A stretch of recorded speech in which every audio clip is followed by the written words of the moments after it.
আসসালামু আলাইকুম প্রিয় কৃষিপ্রেমী ভাই ও বোনেরা, আজকে যে বিষয়টি নিয়ে আলোচনা করব সেটি হচ্ছে ধানে পাতা মোড়ানো পোকার আক্রমণের লক্ষণ এবং এর প্রতিকার।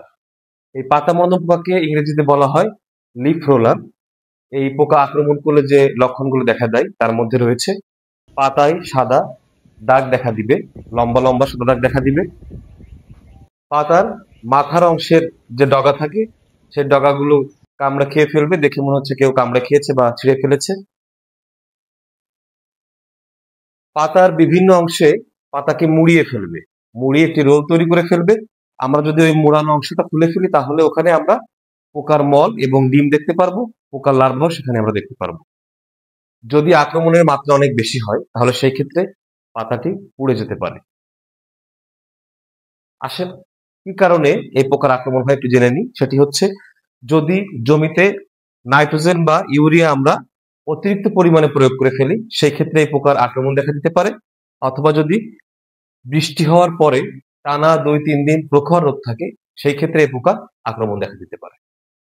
আমাদের ধানের জমিতে যদি এই লক্ষণগুলো দেখা দেয় তাহলে সেই ক্ষেত্রে আমাদের এর প্রতিকার বা চিকিৎসা ব্যবস্থা করতে হবে।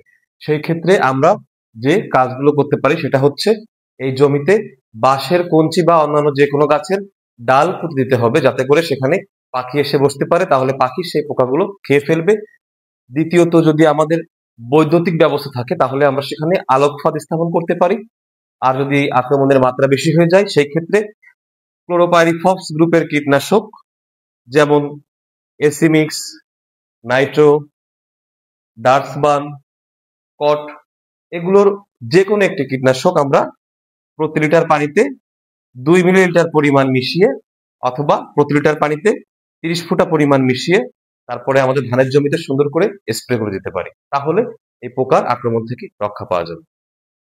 প্রিয় বন্ধুরা, আজকের মতো এটি ছিল আমাদের আলোচনা। যদি আরো বেশি কিছু জানতে ইচ্ছা করে তাহলে আমাকে কমেন্ট বক্সে কমেন্ট করতে পারেন। আর ভিডিওটি ভালো লাগলে অবশ্যই লাইক করবেন, কমেন্ট করবেন, শেয়ার করবেন। আজকের মতো এ পর্যন্ত। আল্লাহ হাফেজ।